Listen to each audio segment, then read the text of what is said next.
2026 aasta veebruaris tegi Elon Musk $250 miljardi suuruse sammu, mis pidi igaveseks tulevikku muutma. SpaceX liitus XAI-ga, luues $1,25 triljoni suuruse superimpeeriumi. Raketid, satelliidid ja superintelligentsus, kõik ühe katuse all. See tundus peatamatu, kuid vaid mõned nädalad hiljem hakkas kulisside taga juhtuma midagi kummalist. Eliitmeeskond, mille Elon Musk isiklikult kokku pani, hakkas vaikselt ükshaaval kaduma. Ei mingeid pealkirju, ei mingeid seletusi. Märtsiks olid nad kõik läinud. Mida nad siis nägid, mis pani neid lahkuma maailma kõige võimsamast ettevõttest? Mina olen Josh ja tänases saates The Infographic Show selgitame, miks Elon Musk $250 miljardi suurune tehisintellekti impeerium on tühi. Esimene peatükk, vale eelis. Kõigi oma puudustega on Elon Musk alati olnud ambitsioonikas, võib-olla isegi liiga ambitsioonikas. Kuuturism, marsikolooniad, lendavad autod, ülikiired maa-alused tunnelid. Ta lubas tuleviku otse ulmefilmist. Fännid olid lummatud, kujutades maailma, mida tema visioon muudab. Mõned tema ideedest on saanud reaalsuseks, kuid tema kõige julgemad lubadused on endiselt vaid unistused. Ometi pole ükski ebaõnnestumine ega tagasilöök teda aeglustanud. Kui üldse, siis see on ainult tema enesekindlust kasvatanud. Nii et kui ta 2023 aastal oma tehisintellekti ettevõtte XAI asutas, ei tahtnud ta sellest lihtsalt järjekordset tegijat selles valdkonnas teha. Ta tahtis olla suunanäitaja ja viia masinõppe uuele tasemele. Selleks pidi ta looma parima riistvara selles valdkonnas ja just seda ta otsustaski teha. Lõuna-Memphise tagasihoidlikus nurgas asub ümberehitatud Electroluxi tehas. See on koduks Colossusele, maailmas suurimale superarvutile, mis on loodud XAI vestlusroboti Grokki ja teiste arenenud tehisintellekti süsteemide treenimiseks. Andmekeskuse rajamine võtab tavaliselt 4 aastat. Musk ei tahtnud oodata. Talle öeldi, et 2 aastaga võiks see võimalik olla. Ikka liiga aeglane. Lõpuks ehitas tema meeskond Colossuse vaid 122 päevaga, purustades kõik ootused. Kui Colossus tööle pandi, polnud see lihtsalt võimas, see oli tõeline koletis. Kilomeetrite viisi fiiberoptilisi kaableid, 200 000 GPU-d ning kiipide ja vooluringide labürint, mis oli loodud andmete neelamiseks ja kõige targema tehisintellekti treenimiseks, mis eales ehitatud. Ja Musk polnud rahul. Ta tahtis rohkem. 500 000 GPU-d. Miljon. Ta tahtis kasvatada maailma tugevaimat superarvutit, mida eales nähtud. Ja Colossus pole lihtsalt võimas, see on hiiglaslik. Sellel on oma enda energiavõrk, akupangad ja gaasiturbiinid, mis neelevad 100 megavatte lihtsalt selleks, et süsteem elus hoida. Nii suure ja mahuka süsteemi hind on kõrge. Ainult riistvara maksumuseks on hinnatud umbes $7 miljardit. XAI plaanib lisada veelgi rohkem kiipe, mis võib maksta 10 miljardeid juurde, rääkimata Colossuse ööpäev läbikäitamise pöörasest hinnast. Aga miski sellest ei näi Elon Muskit heidutavat. Tema lähenemine on lihtne. Viska Colossuse peale piisavalt kiipe ja see võidab tema rivaalid. OpenAI, DeepMindi ja Microsofti viies XAI tehisintellekti maailma tippu. Iga GPU, iga kulutatud dollar on panus ülimat tehisintellekti impeeriumi ehitamiseks. Kuid selles on üks põhimõtteline viga. Ainult toorest treenist ei piisa maailma parima tehisintellekti loomiseks. Selleks on vaja inimesi. Inimeste mõtted, insenerid, arhitektid, disainerid, arendajad, geeniused. Kõik need, kes suudavad selle toore arvutusvõimsuse suunata maailma muutvateks uuendusteks. Ja just sellepärast keskenduvad ka teised tehisintellekti hiiglased inimestele, mitte ainult riistvarale. Nad jahivad kõige helgemaid päid, pakkudes suuri palku ja hüvesid, et meelitada ligi parimaid talente. Isegi kõige võimsam superarvuti on kasutu ilma inimesteta, kes oskavad seda tööle panna. Nad on samuti oma tehnoloogiat täiustanud, kuid nad pole panustanud GPU-des ja protsessoritesse samal moel nagu Musk. XAI võttis teistsuguse lähenemise, investeerides raha ja GPU-sid Colossuse ehitamisse, kuid ei suutnud hoida neid helgeid päid, kes ettevõtte algselt üles ehitasid. Ilma nendeta tähendas kogu see võimsus vähe, nii et kuigi Musk võib avalikult kiidelda Colossuse arvutusvõimsuse ja rekordiliste tehniliste näitajatega, on kulisside taga karm reaalsus. XAI-l võib olla kogu varustus, kuid tal pole aimugi, kuidas seda tõhusalt kasutada. Ja ei läinud kaua, kui ilmnesid esimesed hoiatusmärgid. Peatükk 2.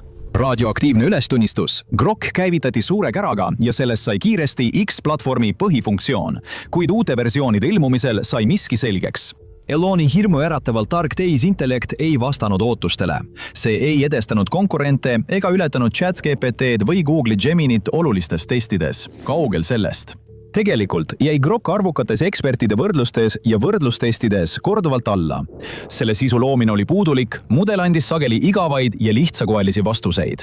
See jäi konkurentide nüansirikkale ja kvaliteetsele sisule kõvasti alla. Grok jäi koodi kirjutamises konkurentidele alla, jättes kasutajad pettunuks. uuringud näitasid samuti, et sellel oli kõrgem veamäär, genereerides valesid viiteid ja eksitavat teavet. See polnud halb mudel, kuid see polnud ka see ülim lahendus, mida Elon oli lubanud. Ja siis tuli midagi palju vastuolulisemat. Grok näis kontrollijalt väljuvat. 2025 aasta mais hakkas see rääkima Lõuna-Aafrikas toimuvast valgete genotsiidist, isegi siis, kui temad küsiti täiesti mitte seotud teemade kohta. Mõni kuu hiljem ilmusid teated, et Grok kiitis Adolf Hitlerit ja levitas antisemiitlikku sisu. See jätkas agressiivsete solvangutega erinevate maailma liidrite, näiteks Poola peaministri Donald Tuski aadressil, ning levitas valeväiteid pärast Charlie Kirki mõrva. 2025. aasta lõpus sattus see veelgi suuremasse skandaali, kui avastati, et seda oli kasutatud naiste ja tüdrukute seksuaalselt vihjavate piltide loomiseks. Kaugel sellest, et saada maailma juhtivaks ChatGPT tapjaks, oli Grok piinlik segadus ning mitmed XAI kaasasutajad olid juba ettevõttest lahkunud. Kuid Musk ei suutnud kaotust tunnistada. Ta pidi jätkama vapra näo tegemist, teeseldes, et see kõik oli osa tema suurest plaanist, et hoida rahastus projekti jaoks voolamas. 2026 aasta alguses suunas Tesla $2 miljardit ettevõtte rahavarudest otse XAI-sse. Vaevalt 2 kuud hiljem langes Musk lõpuks eest. 12. märtsil 2026 kirjutas Musk lõpuks säutsu, tunnistades oma tehisintellekti ettevõtte tegelikku olukorda. XAI-d ei ehitatud esimesel korral õigesti, seega ehitatakse see nüüd vundamendist alates uuesti üles. Peaaegu 3 aastat pärast ettevõtte asutamist tunnistas selle suure projekti taga olev mees, et kogu asi oli katki. See tuli täielikult ümber teha vaid nädalad pärast seda, kui ettevõtte väärtuseks hinnati $250 miljardit, et see SpaceXiga ühendada. Kõigist oma poosidest ja avaldustest hoolimata oli Musk andmeid näinud. Ta teadis väga hästi, et XAI mudelid olid OpenAI ja teiste ettevõtete omadest kaugel maas. Ta vaatas, kuidas tema üles kiidetud tehisintellekti projektid, nagu Krokapedia, kukkusid läbi juba alguses või pandi vaikselt riiulile. Samal ajal lahkus järjest rohkem XAI tippeksperte, et otsida uusi võimalusi, ja Muski impeerium hakkas seestpoolt murenema. Ka tema kaasasutajad olid seda märganud. Nad olid näinud, kuidas nende miljardärist ülemus rääkis murrangulistest läbimurretest ja uue taseme tehnoloogiatest, mis viiksid tsivilisatsiooni täiesti uude ajastusse. Nüüd tunnistas ta ise, et kogu see asi on katki ja ta peab alustama täiesti algusest. See oli laastav ülestunnistus, millel olid kohesed tagajärjed. Ainult päev pärast Muski säutsu astusid 2 tema alles jäänud kaasasutajat ettevõttest tagasi. Nad lahkusid ja kogu teadmine ning oskused, mis olid XAI käigus hoidnud, lahkusid koos nendega. XAI Lev võttis vets sisse ja suurem osa meeskonnast oli juba päästepaatidega lahkunud. XAI võib küll läbi kukkuda, aga vähemalt see kanal ei jookse kunagi kokku. Nii et kindlasti pane like, jaga ja telli. Saad kaosest esireas osa ilma, et Grok sind solvaks. 3. peatükk Talendi veresaun. Kui ta 2023 aasta märtsis XAI asutas, tegi Elon Musk seda koos 11 ränioru säravaima mõtlejaga. Kuid kuude ja aastate möödudes otsustasid need kogenud arhitektid ja insenerid, et paremad võimalused ootavad neid mujal. Kyle Kosich oli esimene, kes lahkudes XAI-st 2024 aastal. Algselt liitus ta Muskiga OpenAI-st, mis on tehisintellektitööstuse suurim nimi. Tundub, et Musk meelitas Kosichi osalema milleski, mida ta lubas olevat isegi parem kui OpenAI. Aga aasta ettevõttes oli Kosichi jaoks piisav, et teha kannapööre, põgeneda XAI-st ja naasta oma endise tööandja juurde. 2025 aastal lahkus veel 2 inimest. Veebruaris otsustas Christian Sageti, Google'i veteran, kes tõi XAI meeskonda tohutu tehnilise kogemuse ja asjatundlikkuse ettevõttest lahkuda. Järgmisena lahkus Igor Babushkin, kes liitus XAI-ga algselt Google DeepMindist ja töötas ettevõtte peainsenerina. Ta teatas augustis, et lahkub ettevõttest, otsustades asutada omaenda riskikapitalifirma. See oli alles algus. Lahkumised sagenesid. 2026 aastal matemaatika-geenius ja Microsofti vilistlane Greg Yang teatas jaanuaris, et astub tervislikel põhjustel tagasi. Järgmisel kuul järgnes talle Yuhai Tony Wu, kes teatas internetis oma jälgijatele, et lahkub, et alustada uut peatükki oma elus. Wu oli üks olulisemaid tegelasi XAI juhtkonnas. Päev hiljem sai XAI veel ühe tagasilöögi, kui Jimmy Bo lahkus samuti ettevõttest. BA on tehisintellekti valdkonnas väga tuntud nimi. Ta oli kaasautor 2014 aasta Atomi optimeerimise artiklile, mis on tehisintellekti valdkonnas läbi aegade teine enim tsiteeritud teadustöö, millel on viidatud üle 100 000 korra. Kuigi paljud XAI kaasasutajate lahkumised olid seni olnud väidetavalt üsna sõbralikud, tundus Bosi lahkumine olevat teistsugune. Teatati, et ta lahkus ettevõttest kasvavate pingete tõttu, mis olid seotud nõudmistega parandada Groki jõudlust. Veebruari lõpp tõi kaasa veel ühe lahkumise, kui Toby Bowland järgnes oma endiste kaasasutajate eeskujule. ta postitas säutsu, millest ta sisuliselt tänas Elon Muski võimaluse eest, kuid avaldas, et lahkub ettevõttest. Äkitselt oli alles vaid murdosa algsest asutajate meeskonnast. Asjad pidid veelgi halvemaks minema. Märtsi alguses lahkusid xAIst Zhang Dai ja Guodong Zhang, kes olid varem töötanud Google Brainis ja DeepMindis. Dai oli olnud tehnilise meeskonna võtmetegelane. Zhang olevat allunud otse Muskile ning talle oli usaldatud 2 ettevõtte suurima projekti, Grok Codei ja Grok Imagine'i juhtimine. Märtsi keskpaigaks olid alles jäänud vaid Manuel Creus ja Ross Nordin, kuid see oli vaid aja küsimus. Kõiki lahkumiste põhjuseid pole avalikustatud ega selgelt välja öeldud. Seega saame vaid oletada, miks igaüks neist meestest otsustas ettevõttest lahkuda. Mõnel võisid olla paremad pakkumised mujalt.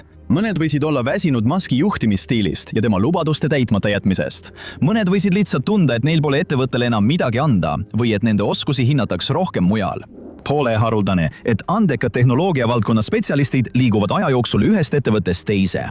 Kuid on haruldane näha, et peaaegu tosin erinevad kaasasutajad lahkub ettevõttest, mille nad ise lõid vaid mõned aastad pärast selle asutamist, ajal, mil väidetavalt oli veel nii palju saavutada. Ja kuigi Silicon Valley's on palju säravaid inimesi, ei ole selliseid inimesi nagu xAI kaasasutajad lihtne asendada. Iga kord, kui mõni võtmeisik lahkus, sai xAI tegevus löögi. Musk tõi asemele uued inimesed, kuid kui tipptasemel programmeerija või projektijuht lahkub, ei saa lihtsalt kedagi teist asemele panna ja teeselda, et midagi pole juhtunud. Nad viivad endaga kaasa talendi, loovuse ja kogemused. Koos nendega kaovad ressursid, mida ei saa osta. Veelgi olulisem on see, et nad on võtmetähtsusega tehisintellekti valitsemise võidujooksus. Ja samal ajal kui Musk oli hõivatud säutsumise, uute lubaduste andmisega, mida ta ei suutnud täita, ning vaatas, kuidas lahkumisavadused kuhjuvad, ei aeglustanud tema rivaalid sugugi tempot. 4. peatükk. Sõda, mida Musk ei saa võita. Kui Elon Muski liitlased teda hülgasid, tegi üks Tesla juhi suurimaid rivaale olulisi samme. Mark Zuckerberg pakkus vapustavaid $300 miljoni suuruseid lepinguid 4 aasta peale, et meelitada tehisintellekti valdkonna parimad ja säravaimad talendid oma meeskonda Metas. OpenAI's ja Google'is on Sam Altman ja Jeff Dean teinud kõik endast oleneva, et leida insenere, disainereid, matemaatikuid ja arvutiteadlasi, kes suudaksid nende projektid eduni viia. Need inimesed, kes nendesse ettevõtetesse tööle lähevad, ei müü end maha ega otsi lihtsalt suurimat palka. Nad otsivad stabiilsust. Nad tahavad olla osa pikaajalistest projektidest, millel on selged eesmärgid, visioon ja struktuur ning mida juhivad projektijuhid. Nad tahavad ülemusi, kes oskavad leida tasakaalu ambitsioonide ja reaalsuse vahel. Muskil võib olla oma maailma juhtiv superarvuti. Ta võib endiselt uhkustada GPU-de arvuga, mis Groki käitavad, või megavattide hulgaga, mida tema tehisintellekti andmekeskused tarbivad. Aga sellest kõigest pole suurt kasu, kui pole sama tasemega maailmatasemel andekate inimeste meeskonda, kes asja juhiksid. Samal ajal pannakse Google'is, OpenAI's, Metas ja mujal kokku mitmekülgseid tehisintellekti inseneride ja uuendajate supermeeskondi, samal ajal kui infrastruktuur paraneb pidevalt. Üle kogu USA ja isegi Hiinas jõuavad tehisintellekti konkurendid järele. Nad ehitavad tohutuid andmekeskusi, kasvatavad oma meeskondi ja arendavad oma tehnoloogiat nutikalt ja strateegiliselt. Samal ajal on Musk endiselt oma Groki kummituslinnas kinni, vaadates, kuidas konkurendid näitavad talle täpselt, kuidas asju teha tuleks. Ja iga mööduva päevaga kasvavad nende firmade eduvõimalused üha enam.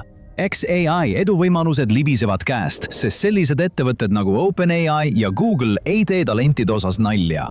Neil on suured meeskonnad, tuhanded doktorikraadiga inimesed, miljardid dollarid investeeritud teadus- ja arendustegevusse. Nad toovad kaasa aastatepikkuse ühise kogemuse, võrreldamatu tasemega asjatundlikkuse ja kõik töötavad koos selgete ühiste eesmärkide nimel. Need ettevõtted usaldavad protsessi. Nad teavad, et suurust ei saa kiirustada ja et mõnikord on vaja natuke aega ja kannatlikkust, et tuua esile kõige suuremad ja tähtsamad läbimurded. Nad ehitavad oma tehisintellekti mudeleid samm-sammult, arendades neid järk-järgult, kuid veenvalt, liikudes aeglaselt, kuid kindlalt millegi parema poole kui varem. Elon Muski väikese meeskonna ja kiirelt tegutse ja lõhu asju suhtumine ei oleks kunagi olnud piisav, et sellega konkureerida. Ta arvas, et suudab tippu jõuda sprintides, kasutades oma tohutut varandust, et jõuga edu saavutada. Ja ta arvas, et tema kaasasutajate meeskond jääb igal sammul eesmärgile truuks. Kuid nii see ei läinud.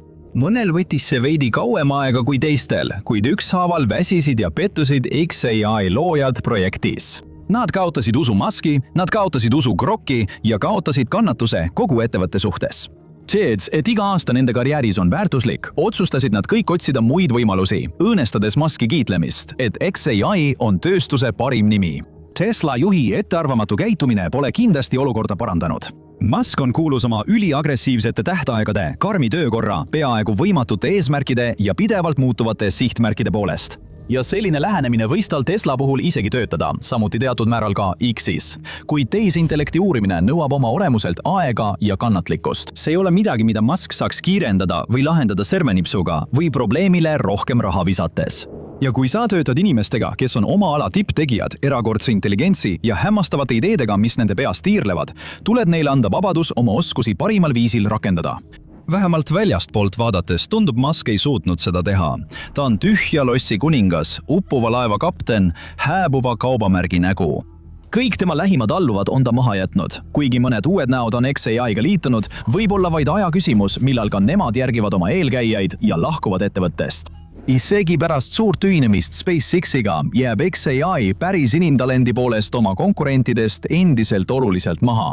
Tal võib olla rahastust, et veel aastaid vastu pidada ning tehnoloogiat, et jääda lähitulevikus selles sektoris poolenisti asjakohaseks. Aga olukorra ümberpööramine ja peamistele konkurentidele ligilähedale jõudmine nõuaks tõelist Heraklese pingutust. Tõenäolisem on aga see, et OpenAI, Meta, Anthropic ja teised ettevõtted liiguvad jõudsalt edasi, jättes Muski neist veelgi kaugemale maha. Muskil võib olla raha, tehnoloogia ja ambitsioon, kuid kas sellest piisab olukorra ümberpööramiseks või on ta juba liiga kaugele maha jäänud? Täieliku loo nägemiseks vaata inetut tõde Elon Muski kohta või klõpsa sellel videol.